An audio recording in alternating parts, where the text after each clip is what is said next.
our first payment was beer. Yes. We would go and we would tell bar owners, can we just perform? You give us beer, we are okay.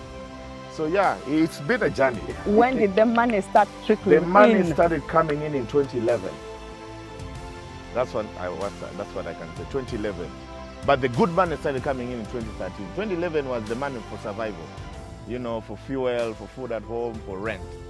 The real money that would go to the bank now started coming in 2013. It was get it. Being a celebrity is something everyone admires and aspires to, and rightfully so, because it comes with lots of power, money, and respect. But as the Ugandan top comedian Patrick Indringi, aka Salvador, aka man from Imbokolo land, celebrity life has its ugly side as well. Tonight, we travel all the way to the land of Matoke in Uganda's capital, Kampala, where this comedian Salvador shares his story about just being a superstar. And we couldn't stop laughing. I hope you enjoyed this laughter too.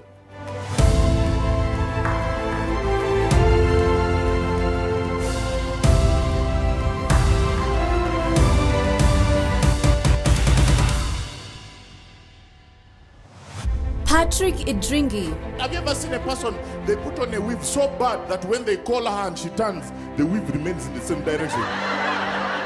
You're like, Maimuna, Popularly known as Salvador, is a Ugandan comedian, actor, master of ceremony, radio personality, and a fully trained telecommunications engineer from Makerere University.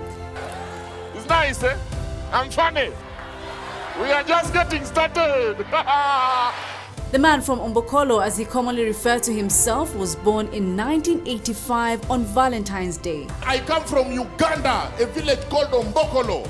Unlike you women, you Kenyan women, you are very good. You are good to compliments. When somebody tells you you're beautiful, you're like, oh, OMGLOLXOXO. In Ombokolo, you tell a girl you are beautiful, she'll ask you who told you.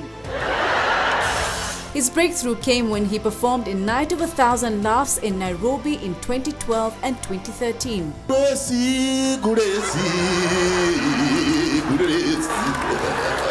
He later performed in many other comedy events, including Stand Up Africa show in South Africa, Presidents of Lagrika Malawi, Kings of Comedy Kigali, and in the first Africa Laughs comedy show in Kampala, an event he organized.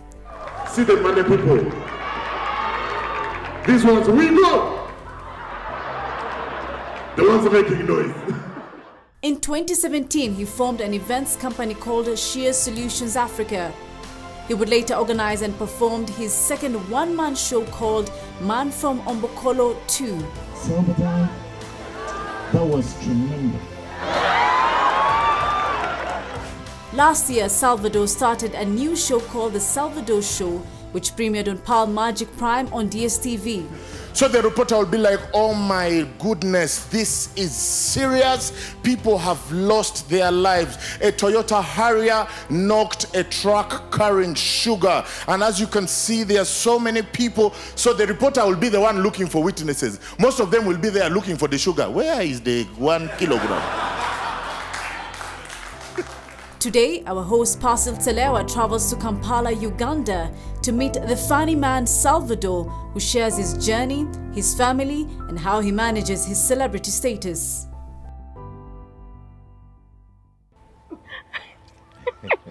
You're generally funny. I try.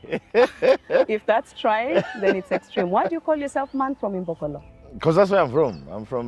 My mom is from a village called Imbokolo, but I decided to call it Ombokolo for simplicity for people. Yeah, so I chose to call myself man from Ombokolo because, yeah, that's where my mom comes in. It's in honor of her. In honor of her? Yeah. Not your dad's side? Not my dad's side. The name of my village, where my dad comes from, the name is very simple. Boyo. I don't know that it's not as attractive as Ombokolo. Yeah, it has no flavor. It has no richness. What's your original name? Indringi Patrick. Yes, those are my official names. Indringi Patrick. So nice meeting you here in Kampala. Yeah. People love you. Why do you think they like you that much? I think it's what you give is what you get. Yeah, I love what I do. and I don't take it for granted. When somebody takes their time off their schedule to come and watch you, it means they have valued you. And pay for And watching. pay. Yeah. It means they have valued you and they love you. So I have nothing but love to give back. That's so nice Yeah. to hear. Where did you grow up? Which school did you go to, Patrick? I was born and raised here in Kampala. There's a town called Kiswa. It's somewhere a couple of Is it past miles. Kisasi? Yes, it's past Kisasi on the other side Yes. of the world. I went to school. I was born on Valentine's Day, 14th of 1985. February. Oh, you'll be 19 turning 39? 38 in Feb. Oh, Yeah. look at you. So yeah, I went to school here in Kampala, and then because I was not fluent in my local language, my dad had to take me for O-level back to the village. So I studied in a school called St. Charles Luanga College. It's in Koboko, the West Nile, the top edge. Actually, the district borders both Congo and South Sudan. I think there's also a school called St. Charles Luanga in Kenya. There are if I'm quite not many. wrong. There Yeah, are quite many. yeah. Yeah, as long as they're Catholic schools, Oh, yes, you yes, have yes, yes. said something Oh, somewhere. yes. Yeah. So and then I came back for my A-level here. That was 2000, and then I did PEM, physics, economics, mathematics, stroke fine arts. I did well, and I was enrolled to Makerere University, where I pursued a Bachelor of Science in Telecommunications Engineering. Look at you, engineer. 2004 to 2008. Yeah. I graduated with a very good degree. Okay, it was the second upper, not that much good. And I joined the corporate world. I worked for a telecom giant here in Uganda called MTN Uganda for about 5 years until comedy kept calling. So, in a nutshell, that is me. In a nutshell. Yes. Did you ever know that, you'll do comedy, Patrick? I never knew even comedy was a business or a profession or something that could change people's livelihood. How did you know you're funny? I have never known I was funny. My sisters, my family kept on saying, you guy, you're always funny. It's not until I realized that, hey, actually people are earning from being funny, that I tried to join a comedy outfit here in Uganda, the first called Theatre Factory. But they were a group of friends who went to school together. So bringing in somebody from outside was a little bit tricky. So I did not get the chance until there was a competition on multi-choice called Stand Up Uganda, where they were looking for the funniest man in Uganda. That was in 2009. So I was pushed to join by my sisters. I owe all this to them. And yeah, I joined and I came second in the whole competition. And I never looked back. That's when I realized, okay, I think this is what I was meant to do, because it was challenging and I love challenges. Wow. After you winning the second funniest man in Uganda, Yeah. how did that make you feel? It felt quite good though. It felt, because I came second to somebody who had been in the art for over 6 years. With so much experience. So much experience. So Yeah. for me to come second was just very, very amazing. I think I'm being recognized. Because deep down, however much I was doing engineering, something I really, really love to do, I felt something was missing. I felt I was not contributing to the world as much as I was supposed to. So that gap was really, really filled by comedy. That's when I realized, okay, I think this is something that is going to make me, add some value, add something to the world. And here we are adding value. Here we are adding value. Yeah. But let's talk about now Patrick Salvador, or Yes. Salvador, your Yes. stage name. Where did it come from? It came from a soap opera. So you Second are a Chance. soap watching man. Yeah, everybody, it was the most popular soap in Uganda. Like, whether you are a child or a grown-up, everybody, so it cut across. And I'm not the most good-looking guy in the world. So one day, I told Guy, I was cracking a joke and I was telling guys, work hard. Because with the money, nobody sees looks. Because I remember one time, With money, everyone is beautiful. everyone is beautiful. Because I told them a story. I was from the shopping mall, and when one of these girls saw me, because I had a lot of stuff in my grocery bag, she was very excited to see me, and she shouted, Salvado. By then, the soap was almost at the climax. So when I said that the girl called me Salvado, the audience went wild. No, you are crazy. Why do you compare yourself with Salvador? So the name stuck. Because every time I came to introduce myself, I wanted to use my real names. But every time I came on stage, guys would say, Salvador! And they would laugh. So I said, why not? Let me use it. And It's stuck. Yeah. It's now your stage It's now name. my stage name. Yeah. So how long have you been doing comedy professionally? Because I understand you took part in that competition in 2009. Yes. Yeah. 2009 was actually the beginning of the professionalism, great. because we went to training. Yes. We were trained on what to do when performing. We were trained by some comedy greats all the way from South Africa. Joe Parker, if you ever come across him. What was his name? I'll get his name. So the training was really serious, intense, for almost a month before we went on stage. So by the time we got on stage, we already knew what to do. So that's where the professionalism came in. Maybe it's the money element that took a while, because now we were doing it for fun. Our first payment was beer. Hey, we would go and tell bar owners, can we just perform? You give us beer, we are okay. And then the night started catching up. Before we knew it, it exploded. And then that's when we started commercializing it, charging entrance fees, and all that stuff, getting sponsorships. So yeah, it's been a journey. When did the money start trickling in? The money started coming in 2011. That's what I can say, 2011. But the good money started coming in 2013. 2011 was the money for survival, for fuel, for food at home, for rent. The real money that would go to the bank now started coming in 2013. It was get it. Yes. Then 2013 is when now I started making real money. And it came after I did my first international stint in Nairobi, Night of 1,000 Laughs at Bomas. I think that was the breakthrough for me. It was the opening door for me to be recognized by international promoters. And that's how it all started. How many kids? Tell me about your family, Salvador. I have 3 kids, fully married, 2 years now down the road, but I've been with my wife 13 years. I was studying her for 11. 13 years. Yes. And you have 3 kids. 3 kids. When did the first kid come in? 2013. When did you officially get married? 2020. But why? Why that It was big during gap? COVID, it was cheap. Because you couldn't invite many people. And no one would have blamed you, because we were limited. But why did it take so long to officialize your marriage? Hey, I had to be sure, man. Hey, I had to be sure fertility was in the picture. Hey? Hey, so hey, don't play. Hey, you were never getting pressure from her family? No, I wasn't, because I decided to do it my way. Yeah, I decided to do it my way, and so I did not let the pressure of family get to me. And besides, she had just stopped in high school, and I told her, I'll only marry somebody who's super well educated.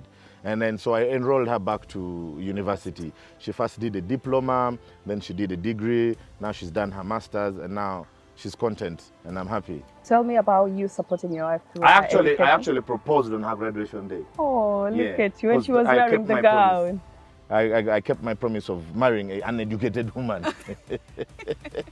Did you say that to your parents? That you'll marry an educated Yes. woman? It was just inside of you? No, I told her parents. Yeah. I told the mom about it, and the mom said, you know what, I love your plan and I bless it. So whatever happens, even the mom was surprised. She was like, okay, I thought you were playing, but the fact that you proposed, that means you're a man of your word. You're serious? Yeah, I was very serious. Even despite the fact that you're a comedian? Yeah, but my proposal was very far. In case she said no, I would leave her there. What do you mean? There was no Uber, so she would walk. Yeah, if she said no, I would leave her there. But she said yes. How has it been for you, with work and family coming up? Because you started your career when you didn't have family. Yeah, it's not been easy. It's not been easy, especially for the kids. The kids took a while to understand what I do. Because when they go back to school, their parents are other kids' parents are driving Mercedes-Benz, putting on suits. Me, when I come to pick them, I'm in my jeans, I'm in my sneakers. So you're driving a Jeep. It was very hard. It was very hard for them to explain that my dad does this, because here we have those orthodox jobs. Yes. Lawyer, doctor, those engineer, titles, engineer. Yeah. So to tell other kids that I was a comedian, it didn't sit down well, especially with my daughter. It's not until the engineers, the doctors, the lawyers started talking about me to their children that my kids were so proud. to tell, hey, my father is Salvador. Yeah, wow, the comedian. Wow, he's a star. So it really helped with their esteem. And right now they are doing very well. How do they do at school when it comes to their father is famous? Yeah. And how do they handle that? Do you pick your kids from school? Yes, I do. How is it? I drop my kids at school. I pick them off myself. I've created this environment where they don't look at me or other kids look at me as a star.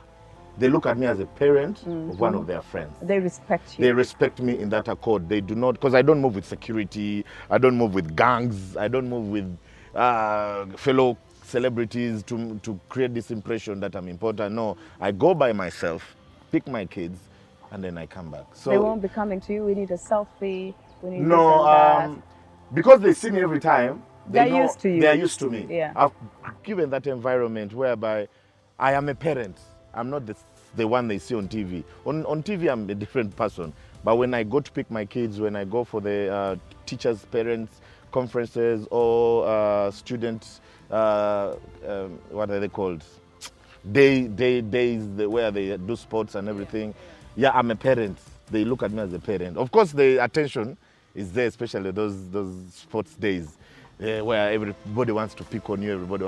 But besides that, I've created that environment. Salvador comedian, why did you choose your wife to be your manager? For economic purposes. The money stays in the family.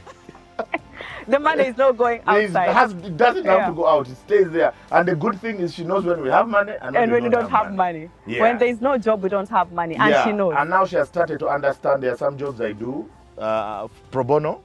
I do them either for charity, or I'm supporting a friend, or I am trying to promote a business for a colleague.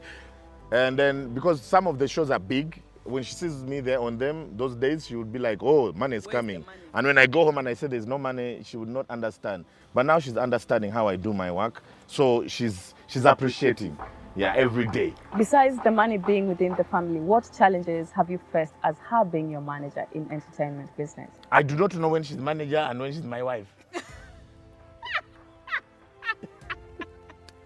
It has baffled me. I don't know how we are going to work on that.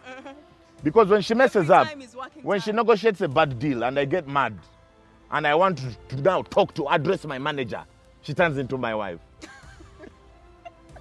So I can't quarrel.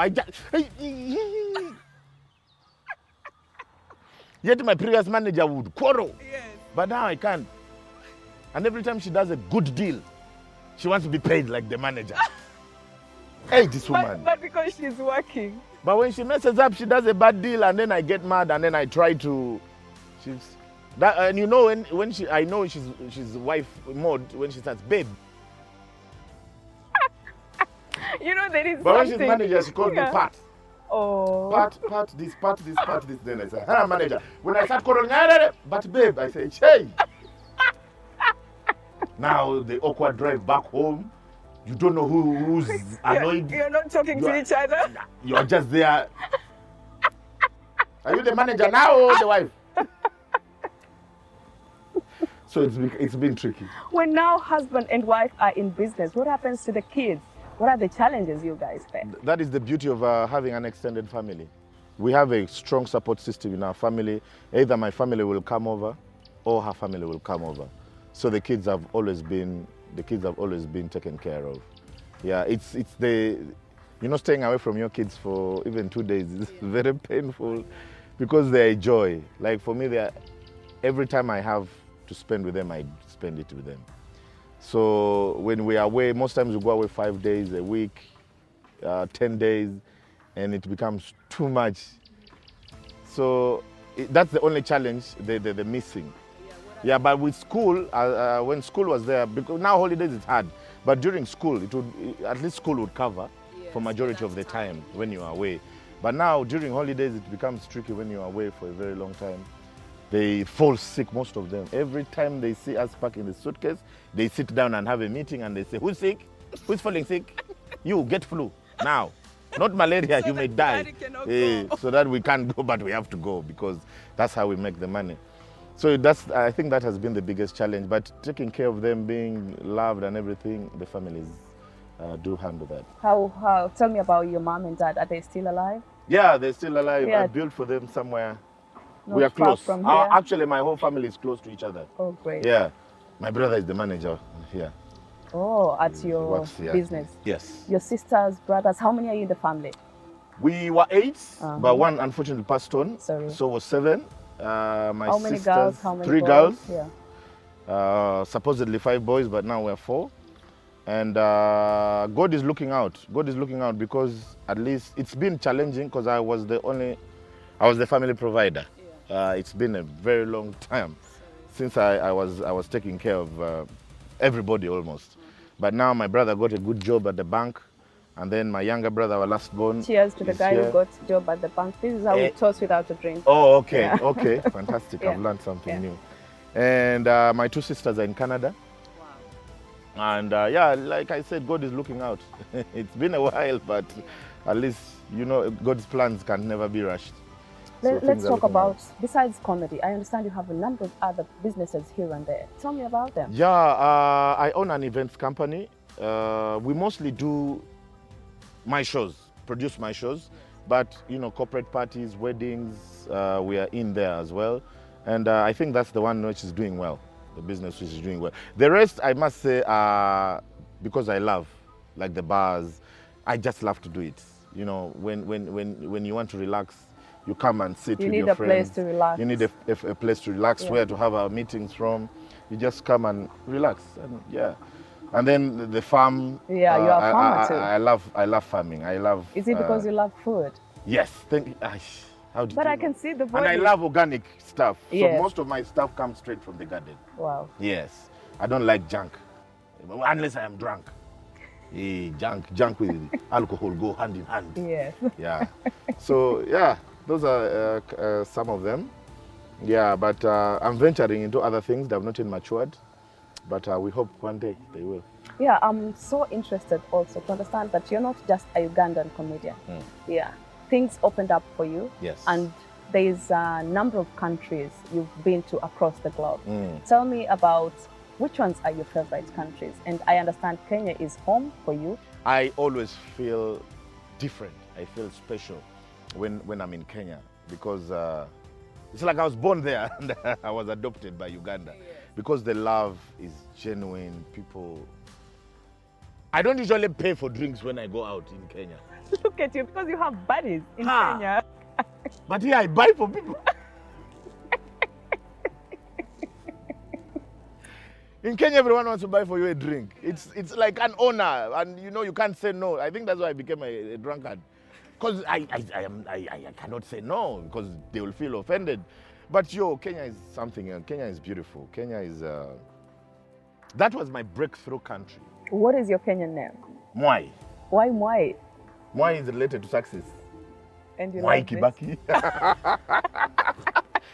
So when they gave me Mwai, I knew that I was like, these people want the best for me. Yeah. You are very smart guys. So I was very, very happy. Yeah, besides Kenya, you've been to other countries. Tell me about your experience. Yeah, the second favorite country is Nigeria, I think I must say Nigeria. They have also, you know, Nigerians they don't easily accept artists from outside because they believe in themselves. The way they promote and they push their works, their artists, their people is just amazing. It's amazing to know that Nollywood is actually up there with the Nollywoods in terms of rankings. So that shows how much the support means. You understand? Besides the fact that there are many, like 200 million of them, they push. A child is told they are great from the time they are born. In Uganda here, when you are born and you're ugly, you're like, see, you took your father's looks. When you're beautiful? When you're beautiful, everyone wants to own you. When you are not smart, the father will say, you see, you are mom's side of the family. They are all, What's your Nigeria? But in Nigeria, they are told how great they are from the time they are born. That's why they believe in themselves. They are the perfect definition of from grass to grace. Especially most of the artists, most of the guys who work hard, their beginnings are very, very humble for them to make it and to be where they are. Yeah, so... I understand you have a Nigerian name as well. Yeah, they gave me a name, Okechukwu. Why Okechukwu? I don't know. I don't know if it's an insult or not. Me, I just took it. Okechukwu. But I hear it so many times in Nigerian movies. So it must be famous. Yeah. Okay, It's like a Chuku, common where are name. you going now? Chinedu. Okay, Chuku and Chinedu are big, but they gave me Okay, Chuku. It's been since 20. You told me 2009. Yes, When you had- 2009 yeah. when I started. But the breakthrough was 2011. The breakthrough here in Uganda was 2011. I hosted Miss Uganda. That was when the world, that's the first time I performed to a corporate audience. CEOs, MDs, ministers, members of parliament, and that's how I broke through to the corporate world. What would you talk about your growth? I believe it's been amazing because I have this theory.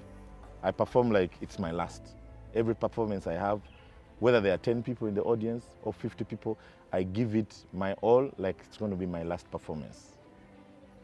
So I think the consistency and the fact that I never take things for granted. I don't care whether you've paid one bob or 25 million. If you are seated in that audience, I'll give you the same respect across. I've done shows where they have charged, a normal ticket was $200 in South Sudan, and the VIP was 1,000. And I've done as much as a free show. But I've given both shows the same commitment, the same passion, and the same energy. So I think that also goes back to, people appreciating that you never take them for granted. Yes. Yeah. So it's very important. What is your experience going all through this? When you compare our African comedy, you've been out of the country. Yeah, Salvador. Yeah. And out of the country, I mean perhaps out of Africa. Yes. Yeah. Yeah. So what makes you have this diversity in terms of jokes? Because these jokes, sometimes it's only cuts across the borders. Yeah. The joke in Uganda might not be the same joke Yeah. for Kenya or the US or the UK Yeah, or the Antarctica. true. Yeah. So how do you, understand your demographic for you to know this joke would work so well? It's, you need to know where you are, first of all. I remember I did a show in Cameroon, and Cameroon is Francophone. Cameroon is Francophone. Yeah, I had a translator. He actually stole the show. Okay, you. He could translate my jokes, and people were laughing at him, not you. not to me. I was like, and you are the joke cracker. people were like, you can go, it's okay. I was like, no, he's doing my jokes. In French. Yes. So you have to study your audience. You have to know where you are. But a joke is a joke. As long as your delivery is on point. A joke is a joke. You can perform a skit that resonates here and in the UK and in the US. As long as your delivery is good.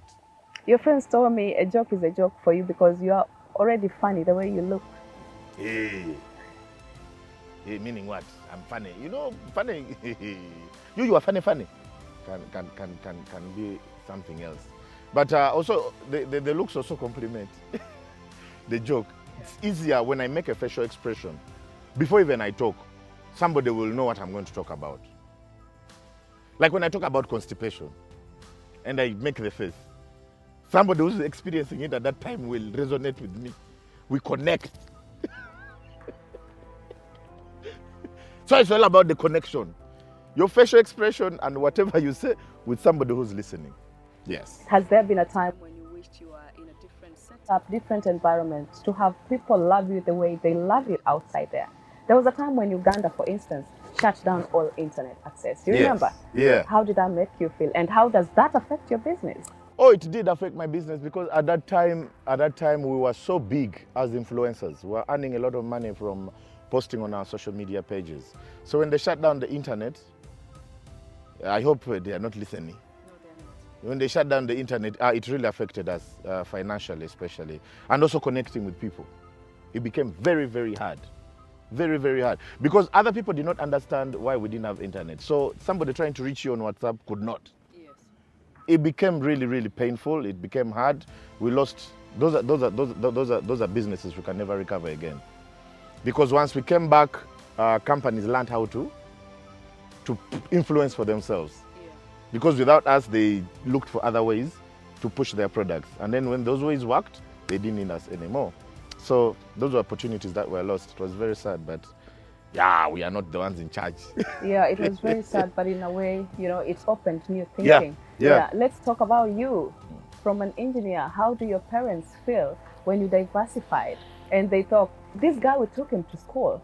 Why did he choose to go and make people laugh instead of, you know, doing... Actually, it's the reason I pursued this comedy. My parents were the reason I pursued this comedy career, like with a lot of vigor, because my dad was the one who, I could not believe when I went to tell my dad, you know what, I'm quitting my job, I'm resigning my job. He was calm, collected. I was like, is this man okay? Yeah. What is the You problem? expected him to... I expected him to explode. And Yeah. I think the reason he was calm is because I paid half of my tuition Oh, you did? at university. Amazing. Yeah, I started working when I was still in school. Amazing. So I paid from my third year, because I did 4 years. So my third year and fourth year I was paying for myself. Because by the time I finished my third year is when I joined MTN. But before that, I would go, you know, repair computers and teach in schools, physics and mathematics. So I was getting some small money, and it's what I used. So my dad could not pressure me, could not start saying, I paid you a tuition. I think he wanted to say it halfway. I paid half. Okay.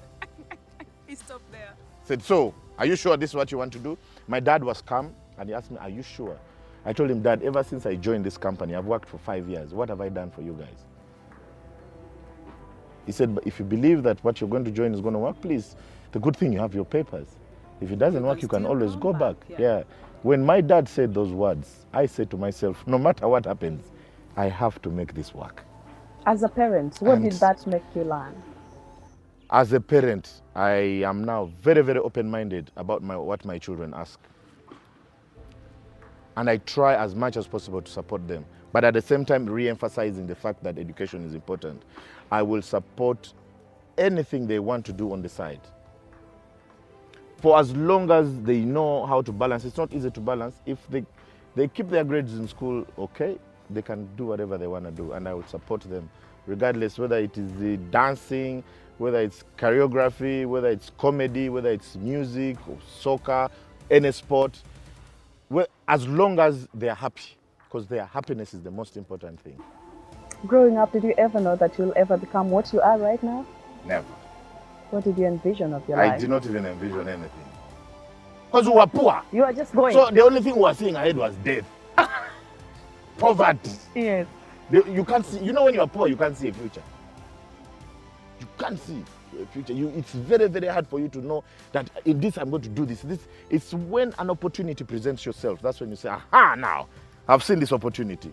I have to make this work, because from this opportunity, I can see 5 years ahead. It's when you're presented with an opportunity. It's very hard to create for yourself an opportunity when you're in that mindset of poverty. It's a very terrible thing. It's very terrible. Yeah. How did your life change when you got fame compared to how it was before? It's never changed. I'm still the same person. I am respected for that, because I've never changed who I am. I still eat in my local restaurants. I don't like going to fancy places. I don't even like food in fancy places, because they have very funny names. They cannot just call it chicken. They'll have to add chicken breast with something with mayonnaise and what. It's a sentence. I just want chicken. Don't tell me about it is braised in herbs of what, parsley and what is this other one called? Rosemary. I just want chicken. So I keep it simple. I keep my life simple. I don't like creating this environment of I'm a star, I'm a celebrity. People create it, it's okay, but not me. So many times guys come and say, hey, Salvador, I thought you were very proud. That thing hurts me so much. Because so many people have told them, that guy is very proud. They just see you and they judge you, and then they tell the world. Someone comes to you and says, let's take a selfie. You say, cool, start. And they're like, I thought you were going to say no. You're like, why? Man, they told me you were proud, and you're like, come on, man. So, celebrity life, nothing has affected the way I live. Yep. Does that make you feel like when you're a celebrity, people can misunderstand you? Too much. I think celebrities are under the biggest pressure. We just lost a guy called Twitch. Twitch. Yeah. Twitch the boss. I have a feeling Twitch was depressed because of society. The society You know, the pressure. Ellen show ended. Yes. Yet he was living this lifestyle of I am He's always executive on, producer. yes. You understand? He has been living life on a high. The pressure from especially people around him, people who are surviving around him. And the people who are surviving around you don't give a damn what you're going through. All they know is, I'm surviving from you. I don't know what you are going through. I don't want to know. For as long as I'm getting my cut. It's not until the person is no more that you sit down and say, yo, this guy has been going through hell. So the pressure, and unfortunately, we also succumb to that pressure. We succumb to what society is going to say. Because we don't want to, we live beyond our means. We don't want them to talk about us that, you know, we are broke. Yeah, we are suffering. We are suffering. Man, it's life. That's what life is all about. You can't be on a high all the time. I sometimes get broke. There's a time during lockdown, I was so broke, the government gave out food. And these guys who are delivering food came and they skipped my house. Because you're a celebrity? They said I'm a celebrity. I told them, I even put them, I said, you think I'm a celebrity? They said, you don't get embarrassed. I said, embarrassed? I put my Facebook live. And I went on a serious rant about these guys, and I put them on, and they thought I was joking until they saw people commenting. Oh, then they gave me my posho and beans, my ugali, and I survived. And my kids were like, Daddy, even today we are eating beans. And I'm like, we have been eating meat for a very long time. We need to change diet. And they were like, oh, okay, I understand. Yeah. But that is life. Imagine I was pressurized by society so that I don't get those posho and beans. How are my kids going to survive? My pride is not going to feed me. So celebrities, however much we need to keep a status, we need also to remember we are human. We need to be realistic, and we can't always be on a high. We can't always be on a high. Talking about the high and the lows, Salvador, what has been the lowest low ever for you in your career? I don't have lows. My lows happened before I became a celebrity. The loss of my brother. But people have died along the way. I think the biggest lows are the deaths. I've never had... When people look at your life, Salvador, you're always making people laugh. Yeah. Do you ever have those moments when you're like, I'm not in the mood to make them laugh anymore? One of my worst moments... Who makes you laugh? Unfortunately, it's very, very hard for people to make me laugh. It's very, very hard. I think the people who make me laugh effortlessly are my kids. My kids are very funny. I'm a very joyful person because I never let my problems defeat my achievements. Never, never, never. However big a problem is, I'll try as much as possible not to let it overcome me. My worst year, okay, I think my worst year was 2020 during lockdown. Remember, no job. You can't travel. You can't do shows online because comedy is not like music. But nothing. That's when my wife was going through one of the worst pregnancies of our last born ever. She was in hospital for 4 months. And I'm paying, she was in hospital for 4 months. Not like 4 months, we go consistently. And I'm paying about, how much in Kenyan shillings? 60,000 per day. Was she admitted? She was admitted in the hospital for 4 months. Sorry. That pregnancy treated us so badly. 60K per day for 4 months. Remember, I'm not working. Where that money was supposed to come from, it was only God. So a radio station hires me because all the employees went on strike. So they sacked them. So they were looking for somebody who would revive, who would create, So I was hired and I was being paid some good money. I think I was the highest paid, by that time I was the highest paid presenter in Uganda. I think I was equal to some Kenyans. Yeah, here the money is not that good in radio, but I was on that level because everything was being taken care of. I had a house, I had the education of my kids was taken care of. I had an allowance, transport and all that stuff. So I was okay. But the guy I replaced was is a hero. He's been on radio for 21 years. So filling issues was a huge step. So he had this following that was so religious. And when it came to social media, they knew how to insult. I was abused for almost 1 month. Remember, my wife is in hospital. I'm struggling with that. I'm here being abused on radio. Then when my baby was born, he had a heart issue. put in oxygen in ICU for some days. And here I am trying to survive. I'm like, okay. And making people laugh as if You have to nothing is make people laugh. happening. I have to go on radio every Yeah. morning from 6 to 10 and do a show by myself, and people have to laugh. It was hard, but somehow I managed to overcome. If I overcame that, I told myself there's nothing, Salvador, that can bring you down. Nothing. What is your strength and weaknesses? My strength is loyalty. My weakness is loyalty. You're trying to act very diplomatic. No, Yeah. I am very loyal. But when you break my heart, that is now when the loyalty betrays me. It really kills me, especially when I look at you as a brother, I look at you as a colleague, I look at you as an acquaintance, and then you disappoint me because probably you had somebody say something, somebody who has not been even that close to you, say something about that I said or I did to you, and you believe them over me. That breaks me. Yeah, breaks me. Before you go on stage, Salvador, how do you prepare for that big laugh of the night of the day? I pray a lot. I meditate. And I need the last 30 minutes to myself. I don't like, before I go on stage, I want to be by myself. And that's when now people want selfies. That's when somebody wants to tell you their joke, the one they are going to do on stage. I don't know why they choose that specific time. Yet you've been there like 2 hours. But that last time when you're about to go on stage, Salvador, what do you think of this?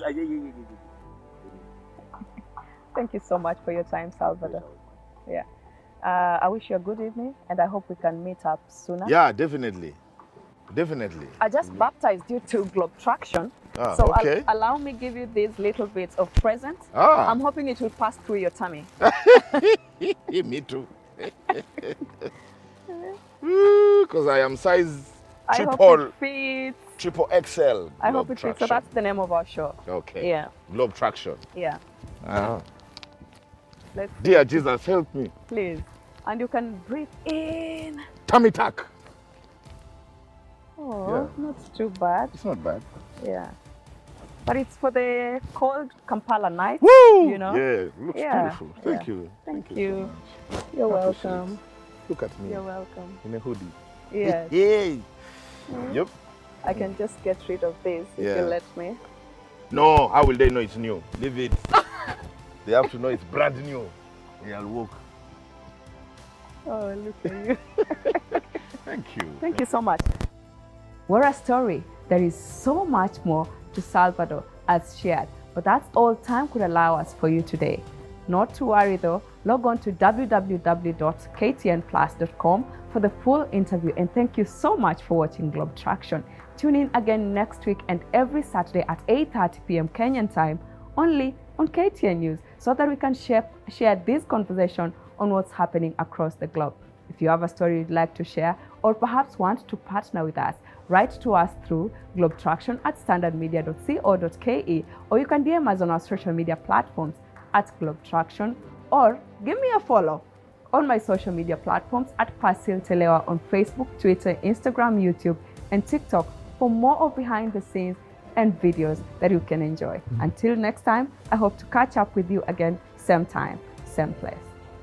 Bye-bye.